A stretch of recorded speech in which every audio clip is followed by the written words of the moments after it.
Aftercare After Dark is intended for mature audiences. If you're under the age of 18, we would ask you to leave this broadcast immediately and patiently await your formal invite to the grown folks table. We sometimes discuss topics that can be triggering for some. Please refer to the show's notes for episode-specific trigger warnings and resources. Thank you for listening.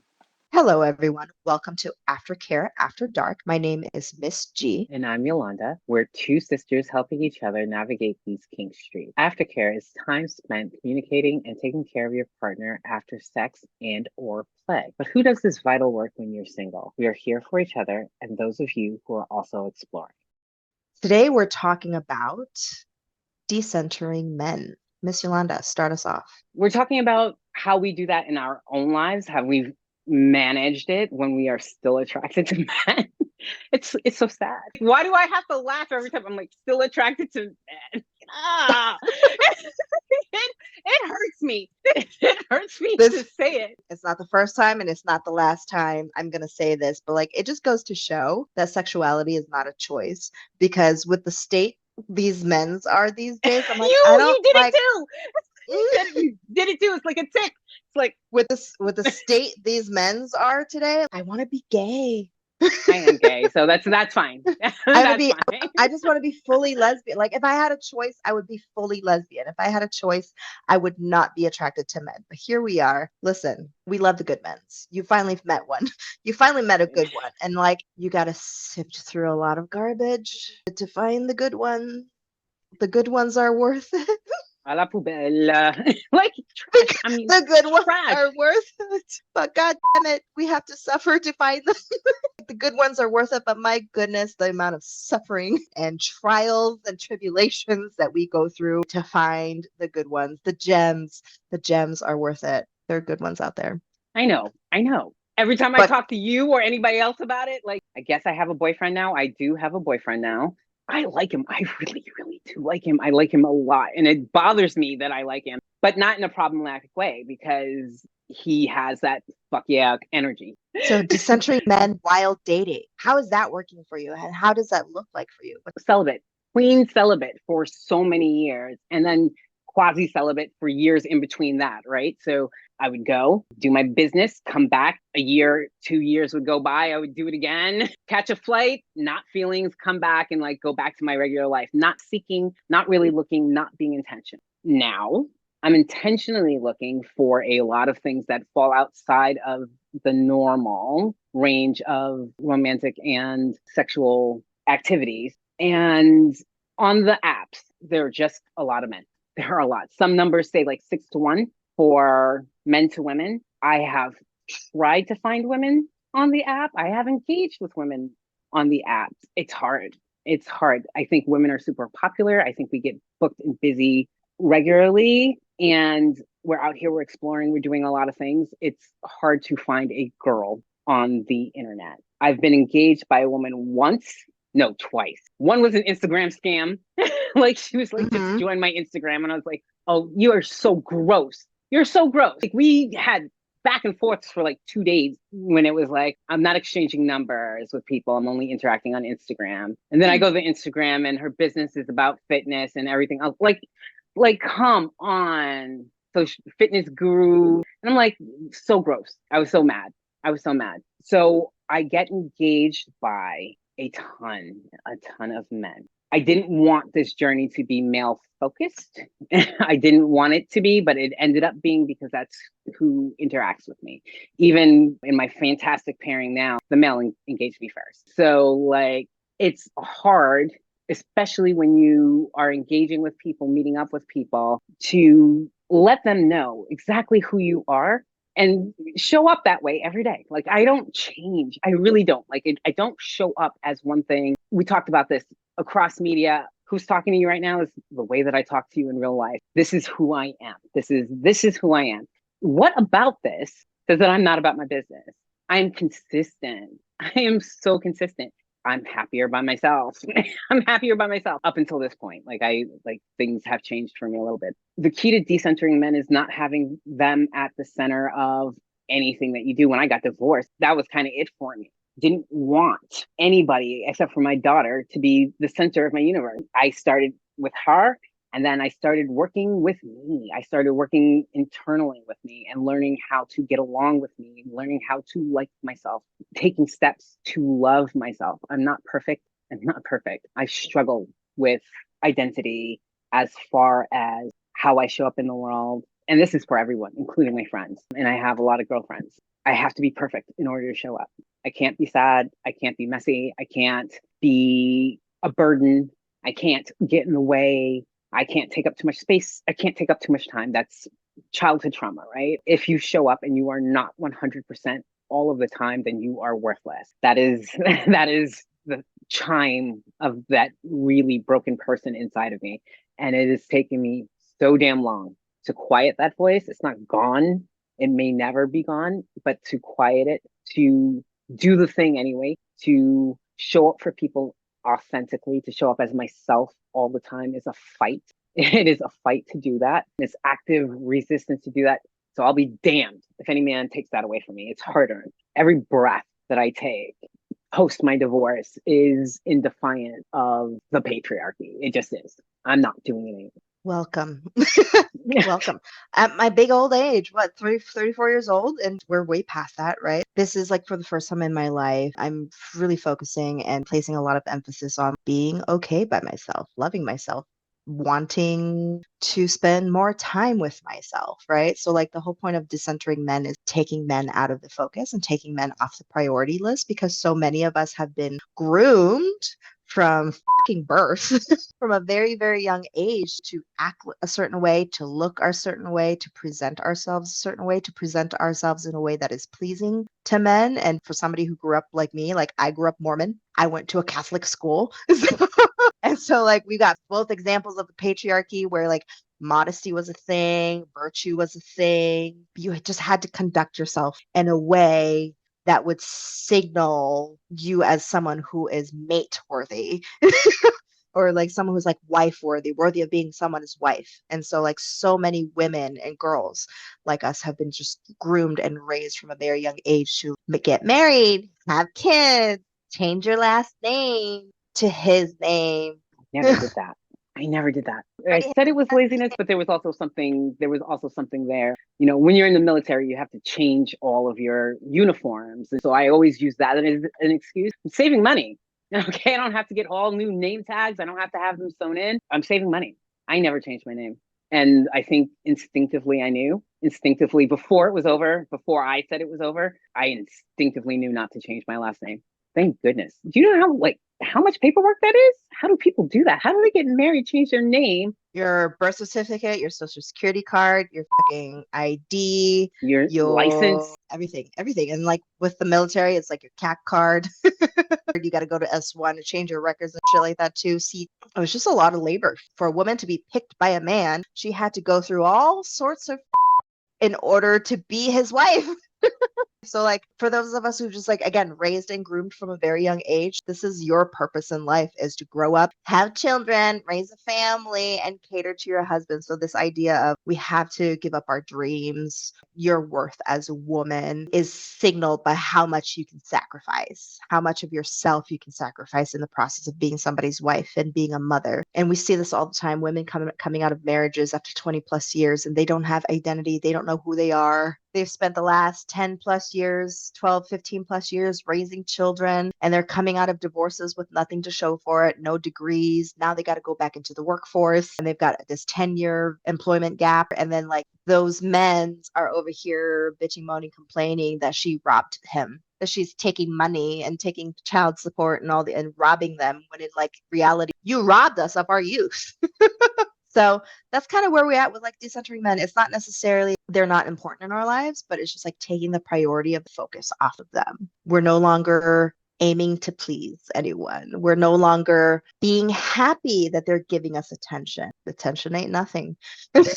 Attention, the constant craving for validation. Because if anybody was like me, I needed that attention in order to feel valuable, in order to feel validated. So, like, no longer going for attention, but focusing on intention. Attention ain't nothing, but, like, follow up with action, follow up with intention, and then get my that's worth something. I went from wanting to be a housewife and mother to now I'm just being extremely picky. Do I still want to be a mother? I finally decided that no, it's not a thing for me. And I think very, very long and hard about this because I never dreamed about my wedding. I did not plan my wedding. I showed up to my wedding with a dress. I wanted to pick the dress. I was like, I'm going to pick my dress out and I'm going to pick out some cute shoes and I'm going to show up because I don't want this. The wedding was for the family. It was for the culture. My entire wedding was for the culture. I did not want it. It was like 150 people. Like it was a big wedding. Not my choice, not my choice. And so the deal that I made with the matriarchy, the women in my family was like, look, if y'all plan it, I will show up. That's what I'll do. Otherwise, I would rather not. So that was the deal, like quite literally, like everybody around me. I remember family friend did my makeup and I'm in this dress, like it's a lot of dress, it was dramatic. And I'm standing so as not to get dirty. And I stood there for an hour and a half watching people lose their minds. And I was like, who plans their own wedding? I was like, I'm sitting there, I'm like, there's champagne in the limo. Can I go sit in the limo? That's what I wanted to. How does it make you feel at this point in your life, reflecting back on all those things? Because everything about you, all of your instincts was saying no. That's the whole thing. Now I am learning to trust my gut. And people used to say that to me all the time, trust your gut, trust your gut. I'm like, my gut always hurts. Like I have anxiety. I have anxiety. That's a red flag. Yeah, I know. No, I like in general though, I have an anxiety disorder. So like it sits in my gut. My stomach hurts all of the time. Why would I trust that? Why would I trust my gut? Like I'm taking it literally. Like my gut is inflamed. Like, I have endometriosis. Yes, like why would I trust the garbage that goes on from here to here? Like I would not do that. Okay. It hurts. I realized that this came up in therapy. I was like, I feel impulsive. I feel like I'm doing all of these impulsive things. I'm breaking all my own personal rules. I'm out here acting a fool. acting like reckless. I've got the audacity, right? I'm out here nonsense. Like I'm out here doing the do. And she challenged me to think about it a little differently. And she said, is it that you're being impulsive or are you being instinctive? Number one, bitch, stop reading me. And two, it is honoring that instinct. It's not overthinking. It's not overanalyzing. But can we talk about how safe you have to feel in order to be impulsive? As somebody who's had to weigh every decision and like think of all the causation and all the freaking consequences and all the possibilities, how freeing is it? I'm having so much fun. I'm having so much fun. To just no one be should impulsive. I know it's not impulsive because I'm still intentional. I still have plans, right? It is letting my guard down. It is moving more on instinct. It is trusting my gut. It is trusting my intuition. There we go. And recognizing my intuition for what it is. I still think this is true. I'm a quick thinker, but I am slow to make decisions. I don't make snap decisions about anything really. Like it has cost me in the past because I've sat and waited. Now I'm doing things. I'm out in the world. I am doing things. She's doing fuck shit. She's wilding out. I am wilding out. I told you I'm here for the negotiation. And now this has seeped over into every aspect of my life. Can I get a better deal? Like, what kind of garbage can I get away with? Okay. I'm not hurting anyone. So don't listen to my words and think that I'm out here treating people badly. I am not. I mean, unless that's their thing. And like, I'm not treating people badly. I'm not leaving anybody worse for wear. It's not being afraid to ask for what we deserve or for what we want. And so like, do not take this as anything that's like, oh, you're entitled. Entitlement is when somebody says no and then we throw a tantrum. That's what entitlement is. But it's like, if you've got it to give and I'm expressing a want and or desire and you can give it to me, why wouldn't I ask? I'm making the ask. I'm making hard asks. And I could lose. But like quite literally the worst thing that can happen is that they say no. Mm-hmm. And guess what happens then? We move on. Exactly. The reason why this method of dating is working for me is because no one gets to rest. Okay. You have to actively participate in a relationship with me. If you do not, you get left behind. If I feel the neglect, I will call it out. I will say it. Hey, I need attention. I need you to think of me beyond what I do in the bedroom. I need you to take an interest in me as a whole person. I need those things. I need to be treated well. You were like, and we can go camping. And I was like, no. No, no, okay, no, Listen, okay. I've got a mattress in the back of the van. No. Got a little I'm not without roughing going it. camping. Okay. I'm not going camping. I will go camping if I'm nestled in a relationship and we have a plan, and a lot of that manual labor that goes into camping, I'm not doing because I'm not used to doing it because of the military. I picked up rank. There was a reason why I picked up rank. Okay. I like bossing people around. I love that we can have so many similarities and share so many values and share so many like similar things and interests, and then we can still be complete polar opposites. Your girl likes to rough it. Your girl over here, like, I want to go backpack 20 miles, 30, 40 miles I'll do for that. 2 days. I'll do that, but I need to go inside. I need a bath And- after that. and- So the thing is I was a field marine, but like I didn't want for things because of negotiation. I traded everything for everything. And the nature of my job, there weren't but 64 of us in the entire fleet in my particular job. You need me. I don't need you. You want the internet? You want some phones? You want lights? Okay, you want hot water? I'm getting a hot shower. My piece of equipment powers this whole shebang here. The generator techs come here. Okay, they come here. So, like, if you really want something from me, you're going to give me something. I was called the field princess for a reason. I bartered everything. I did not want for anything when I was in the field. So, like, real camping? Camping? It has to be glamping. I will glamp. I love the outdoors. I love being outside. I actually like sleeping outside. You also like AC.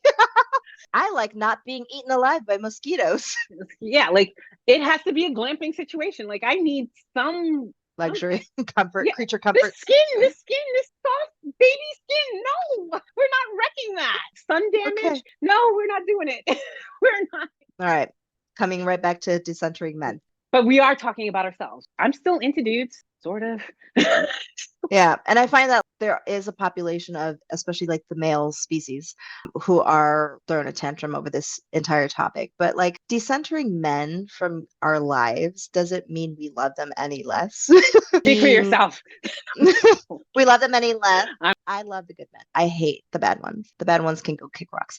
For so many of us, we grew up being starved. Right. Starved of attention, starved of love, starved of validation. And so when we come into our adulthood, we're also like, we're just settling. For so many of us, we were just happy that somebody picked us, or that we were just happy that somebody gave us attention because we didn't love ourselves. It's been super refreshing just within the last 4 years to watch this huge cultural shift. And like now you see little 20-something years old ladies just like with standards and talking about those things and like loving ourselves, because that was never a topic of discussion before. You didn't really see it a whole lot. And this is the thing, like education was the big thing with my parents. My mom was the biggest advocate for me in school. She fought for me in school. So having the big brain that I had, like I started reading philosophy when I was very, very young. I started exposing myself to different ways of being and thinking, but the message, and I grew up, hit my teens in the late 80s. All of the rom-coms were about changing some trash man's behavior. It was about finding that man. It was about putting yourself last. It was about getting picked. It was about getting picked or not being picky. And I had this thought today. Did none of these women, because I run into this with men all the time, say some stuff about these females out here. Say some terrible stuff about your ex. I'm listening to you. I'm listening to you. Okay, how you think about women. So you can give me all the attention in the world. You can be as nice to me as you want to. But if that spirit is in you to disparage, I'm going to sniff it out. I've been on dates and I've been like, we're not doing that. We're not doing it today. All of these movies have these men behaving terribly to like scores and scores of women, and there's this one woman who changes. Did you listen to it? Like I couldn't be with someone who was a bully to women. I couldn't be with someone who mistreats women on a regular basis. And this goes all the way back to my days in the Marine Corps. Now, like the sociopath that I married hid a lot of his nonsense. I would love to say that I should have seen it or I could have seen it, but like it was night and day with him.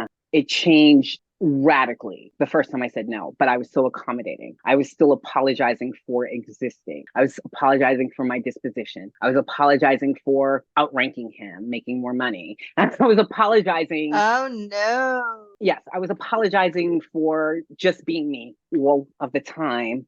I never put myself forward. I never asked for anything. I never thought of myself as a person in this relationship that had agency. But the first time I tried to enforce it, the first time I said no, that's when the switch went off. And I was like, oh, wait, who the fuck did I marry? It was like a demon. It was like night and day. There were plenty of times before that where I questioned why I was in this relationship because I didn't enjoy a lot of the relationship things. I wasn't happy.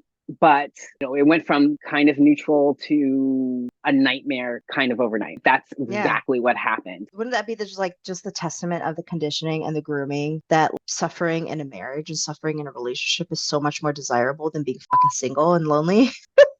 Which is not, like, as I said before, I'm having entirely too much fun. Even in my celibacy, though, before this, I was having entirely too much fun. It was lonely in a way that, like, I could not, the women in my life, most of them were seeking relationships or in relationship. I felt left out of a lot of conversations because that's not what I was looking for. It wasn't on my radar. It just wasn't. I had a lot of other things going on, and sex and relationships can become very, very unimportant to me. That's part of the gray sexual thing. It can drop off the radar and I don't think about it and I don't want it and I didn't consider it, but I did notice that I was having some difficulty with my paired friends because I was not paired and I was not seeking that. And that breeds suspicion in other women. Again, the grooming, right? I have to protect my family from this feral female over here. If she's out here, she doesn't have that consideration for sacrifice, I guess, that they did. It was affecting my relationships with my paired women friends. There was a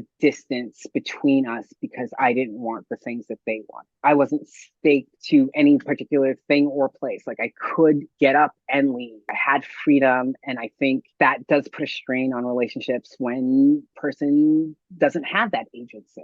Quite literally, like I would marry someone unless they had money. And even still, like it's not even the money. Like, I can't give up my agency. I just can't. I didn't like it. Why go back? I feel like anyone who tries to attack women for being gold diggers, first of all, financial stability, and you mentioned this in one of our episodes because it's like, what's a quality or what's a qualifier for you to date somebody? And I said financial stability, and I said it with a face. I said it with a face as if you thought it was superficial, and I was like, that's the most important thing in the whole wide world. It is because important. Like, what does financial stability signal to a woman? Stability, right? Generosity. When you date a broke man, they're operating in poverty. They're operating with a scarcity mindset. I told you about my date last night. People who are financially stable and or financially free, they are generous. They are happy to treat you well. People who are not financially stable, people who are like financially struggling, they're going to nickel and dime you. They're going to nickel and dime you, and then they're going to resent you for taking their money, for being a gold digger. And it's not even that. It's quite literally like, I'm in a good place financially. And I wasn't always. The boys out here tooting the whole like, oh, back in the day, back in the 50s, bring back traditional women. I was like, guess what? Traditional men way back when. Okay, number one, that trad wife thing, it's the most classic example of palm-colored feminism I've ever run into, because the trad wife of the 50s that was marketed to everyone had money, had education, had social status, was white. Black women have always worked.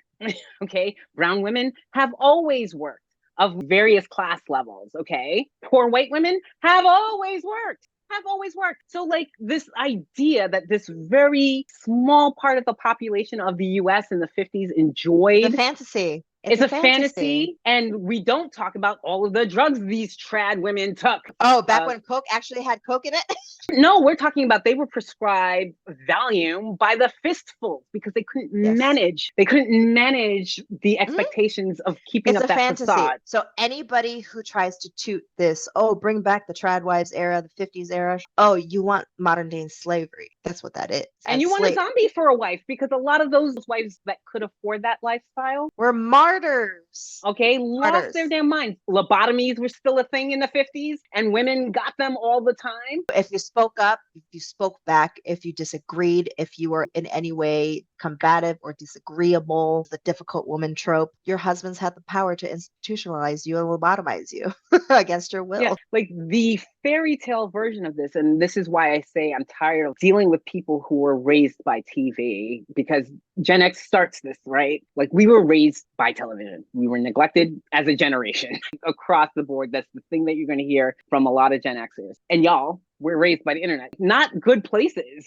Not good places. I am currently doing a thing where I'm going back, watching all of the Star Treks. I'm that nerd. The first 8 episodes of Star Trek, you can air that today. You cannot air that today. It is quite literally a poster board for I hate women. Those episodes are about women's looks, about the worst thing that can happen to a woman is that she ages. There's all of these imageries, the storyline. There's a one where a woman has to take this drug to keep her youngness on her.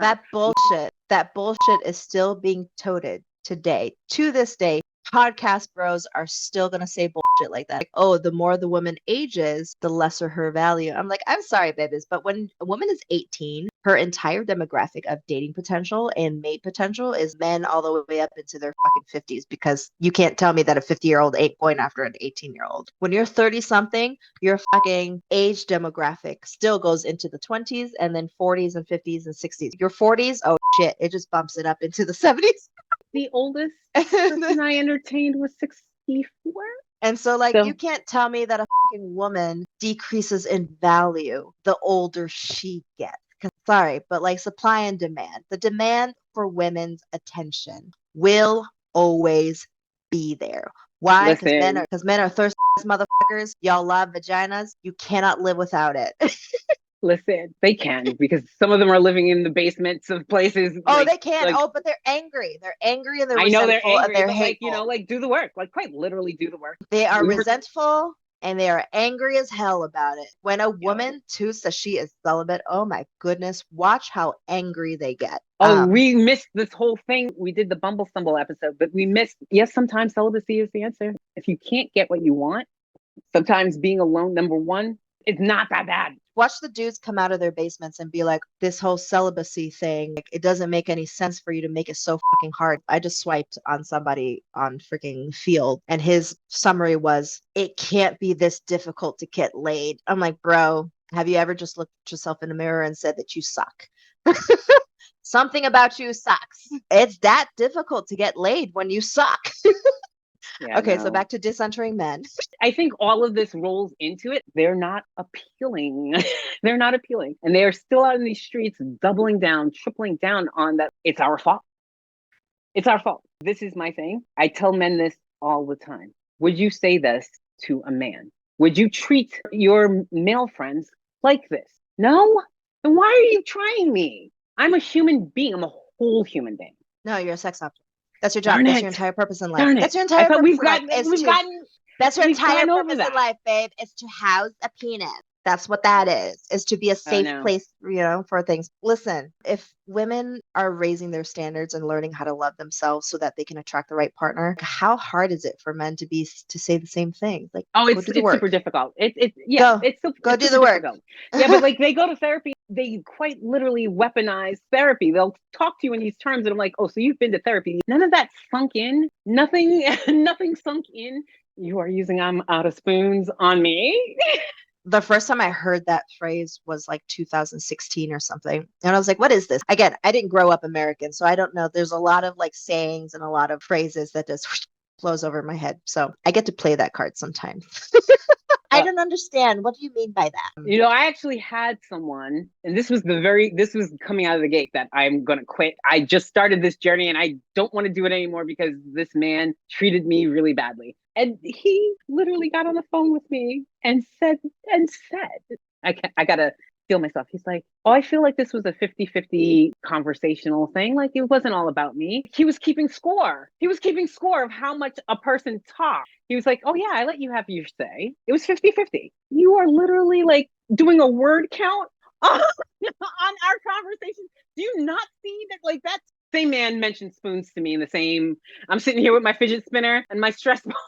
And for the life of me, I was just like, I want the TikTok to be exposing the toxic men out here, especially the ones that I think are predators. That was a predator. He's done this before. He's done the I'm lying to you from jump. And I'm sorry, that's learned behavior. Those boys are learning from their uncles, they're learning from their brothers, they're learning from their fucking cousins, they're learning from their fathers, if the father's even around. They're learning from TV shows, they're learning from freaking podcasts, they're learning from other people. I just had somebody try to say some dumb shit to me about playing hard to get. Ignore a woman, don't say anything to her, play hard to get, stonewall her, and she'll come running, or like she'll like give you attention and stuff like that. That's so stupid. That's so stupid. And that's inauthentic. If that's not sustainable. Because you do that to somebody like me or people like us who value themselves and love themselves. You do that to me, I'm not going to give you a time of day. Why? Because I don't do that to people. I'm very forthright. If I'm interested in you, I'm going to say it. I would love to get to know you. I would love to spend time with you. His shtick was when men go up to women and they talk to them and they give them compliments, women don't want to give out their numbers. But if you ignore a woman, she'll come to you and give her your number. I was like, okay, so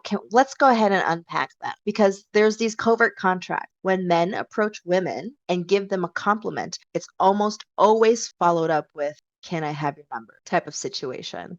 You'll have a better chance if you came up to me, had a conversation, paid a compliment, ordered me a drink, and sat there and had a little bit of like back and forth. And then if I decided that I like you enough, I would give you the number at the end. But like you have to invest a little bit of time and effort in like conversation and mental stimulation. But if you come up right out the bat, I was like, oh, you're hot. Can I have your number? Never going to happen. Because most of the time, the minute I say no, you're gonna be like, oh, you weren't that hot anyway. You're not all that anyway. No, And also, like, we're allowed to live. Can I just live? Because it happens to me at gas stations. I've had people approach me at gas stations. I'm just like, bro, I'm just trying to go from point A to point B, and I'm just filling up my gas. I'm not at the gas station to pick up guys. I don't go to bar to pick up guys either. So like the challenge is now I'm deleting the app. I'm done. I'm done. I've seen what's out there. It's not good. I found 2 needles in the haystack. I did. It buried treasure, fourth quarter pass. I like these people. I like them a lot. There are feelings. And we've made it official. Like we're seeing each other. We're dating. So like that's a thing. Bitch, she can say it out loud. She's got a boyfriend and a girlfriend now. I said that earlier, I think. I got a boyfriend who are married to each other. And the funny thing is, it's like seeing 3 people because I've seen them individually. So we've gone out on dates individually. We've gone out on dates together. We've done the do separately and together. So it's who they are when they are together. So that's one person, that's one entity. And then it's them in the wild apart with not wildly different, but little differences. And I like it. I like our dynamic. It's interesting. It's very, very interesting. So we'll see where it goes. It's early days, but for now I'm having a great time and no red flag. We talked about this in general. Like I like the woman partners so much more than I do the why'd you marry that? That is like 9 times out of 10. Or why are you partnered with? I find that I'm attracted to extraordinary women, and the men. It's rare. It's so rare. It's so rare. It's rare. You know, like for their partners to match them, for their partners to be able to hold their own next to them. It's rare. Intellectually, emotionally, my guy has done the work. My girl was like, "Oh, it's been work," and I was like, I can imagine. We love that. Thank you for your service. And that's what I said.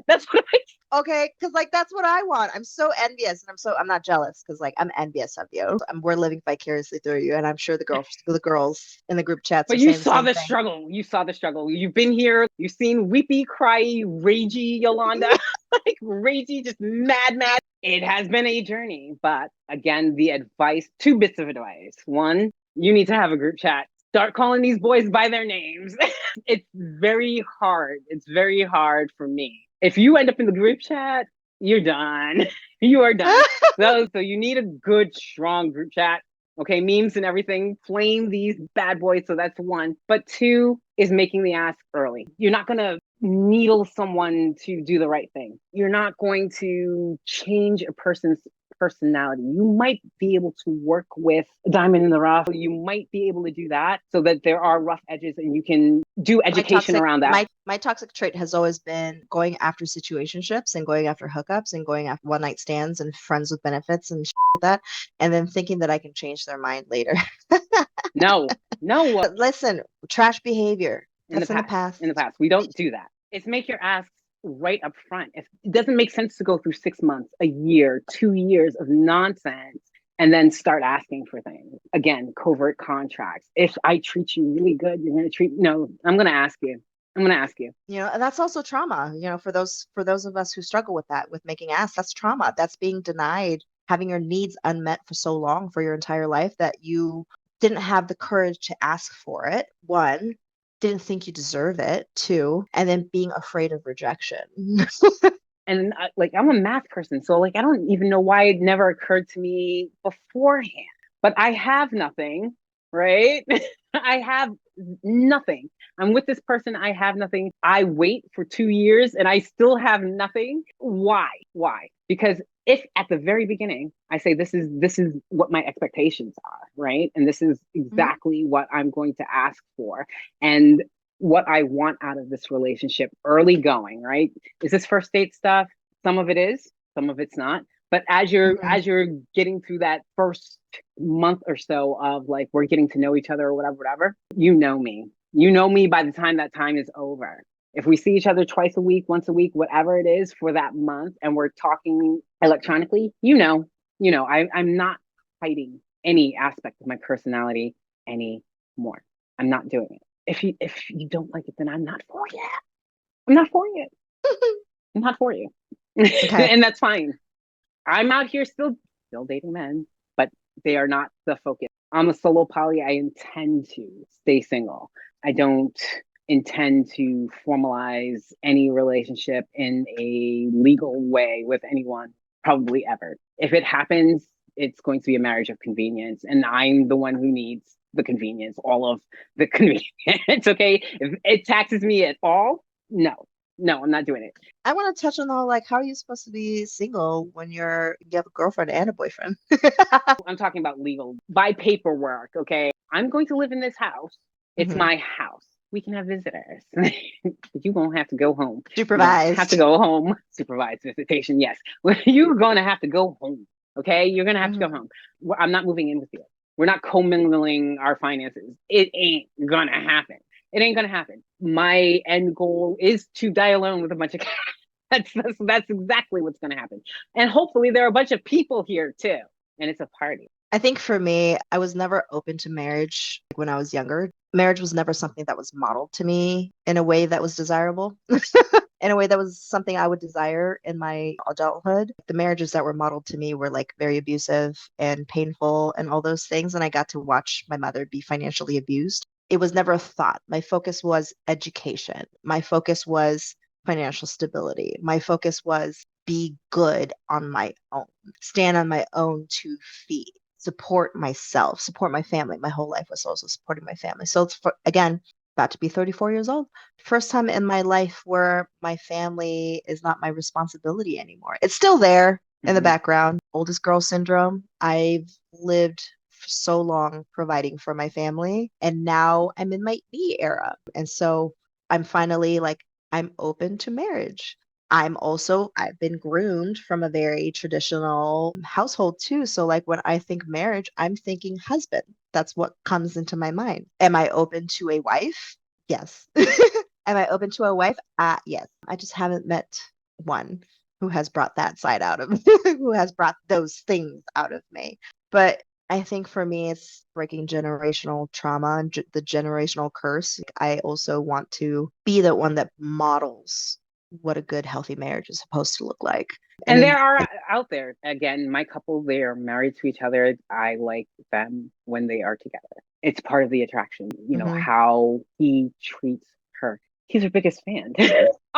I'm becoming her biggest fan. It's a thing. Like, it's very attractive to me to see that. Maybe my therapist will have something to say about like why I'm so attracted to certain types of couples. And it's because of that. They are of service to each other. Because it signals how they're going to treat you. Exactly. That's what that is. And that's how I So am like, being treated. So so when somebody has trash behavior and they like have a history of treating their exes, that's going to signal how they're going to treat you. There's no such thing as acting right for the one. You're going to up the one.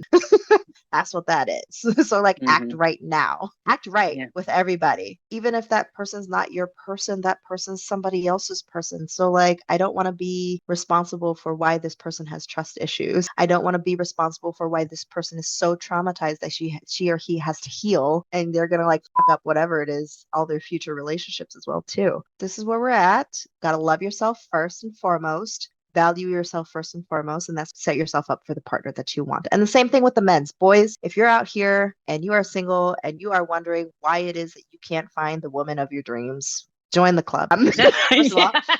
First of all, join the club. And also like work on yourselves, love yourselves, value yourselves, take care of yourselves, be okay by yourself. So that way when the person comes along, you can just like be interdependent, not codependent. Come together and build the thing. Like that's what I want. I want to build life. I want a life. I want to build an empire. I want to build with someone. I've built my life. I've built and I've worked very hard to build who I am right here right now. I'm in a place where I just want to share abundance with that person, and then vice versa. You can't be in a deficit. You just can't. When you think about what you're losing, you're actually gaining time by making these asks up front about centering yourself and saying, what are my needs? And it's hard. It is so hard, especially for me. Again, we talk about cultural conditioning. For me, it wasn't the church, but it's the Black community at large, right? If you've made it, if you have the education, if you have the job, if you have this, then the expectation is that you marry someone who looks just like you, and you go to church and you have 2.5 kids. You live that weird middle class American, dream, which to me was never a dream of mine, but it was something that was foisted on me about like, you have to make an effort to make yourself super small, grind yourself down into like a shell of yourself in order to fit in. And so like I was asked, why did you get married? Peer pressure. It's what everybody else was doing. It's what I was expecting to do. Even though I didn't feel it in my heart, I was told that this is what I'm supposed to dream about. This is what I'm supposed to like. It is forced heteronormative behavior. And even if you are straight as an arrow, if you do not, and I'm not, I'm queer, very, really queer. You're like, so incredibly crooked. Yeah, like bent all the way, bent and twisted, and I'm not liking it. Even if you are straight, you're given no choice. I think just recently we have so much access to the women who wrote about this 50 years ago.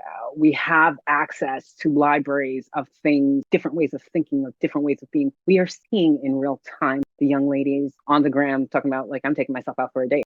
I didn't even know that eating alone was a thing. I've been doing it. I used to be afraid of it. I would not go out to the movies by myself. I was always and I was stuck. always that bitch. I would always I go was out. always stuck waiting. I was always stuck waiting for someone. And I don't know when and exactly it started happening, but I think it was like 2018. It started because of the Wounded Warrior Project when I started going to like these retreats and stuff by myself. And then it morphed into like taking myself out on solo trips. And now it's like morphed into taking myself out on solo dates. When you are no longer dependent and codependent on somebody else to have a good time, when you learn to just be a good time, period, by yourself, there's empowerment, there's a sense of level of freedom, and it really like sets you up to where when somebody else comes along, you can enjoy them even more, right? And that's where I'm at like now. Like I'm terrified. Don't get it twisted. I'm terrified because I don't know what this feels. This is kind of like having a first girlfriend. Well, it is my first girlfriend, period. Oh, It is my first girlfriend, period. And it's kind of like having a first boyfriend in which I didn't just fall into something. Like my first relationship was a 4-year long, like it was a 4-year long one night stand. We slept together on the first date, and 4 years later, that's what it was. And I didn't even like, I didn't even like the sex. So we talked about that too. I was just doing the thing that I was supposed to do because this person came in the package that I was supposed to desire. I was supposed to desire everything about him. And quite literally, like, I didn't exist in that relationship either. It was about him. It was about his needs. It was about making him happy. Because if I didn't make him happy, he would leave. And the worst thing that could happen to you, Yolanda, and this is my mom talking to me, is being alone. It's not the worst thing. It's not the worst thing. I've been alone for 18 years. It's fine. I'm fine. Listen, we can talk about how hard it is to be celibate while you're also a sex freak. Okay. Oh, and for our next show. Okay, everybody, we asked our questions. What does decentering men look like for you?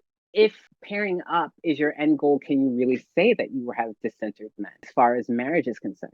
What else do I want to know? I'm a nosy boots. Just tell me your business. Engage. Have a good night. Thank you so much for tuning in, everyone. We hope you enjoyed tonight's episode. We'll see you next time. Good night.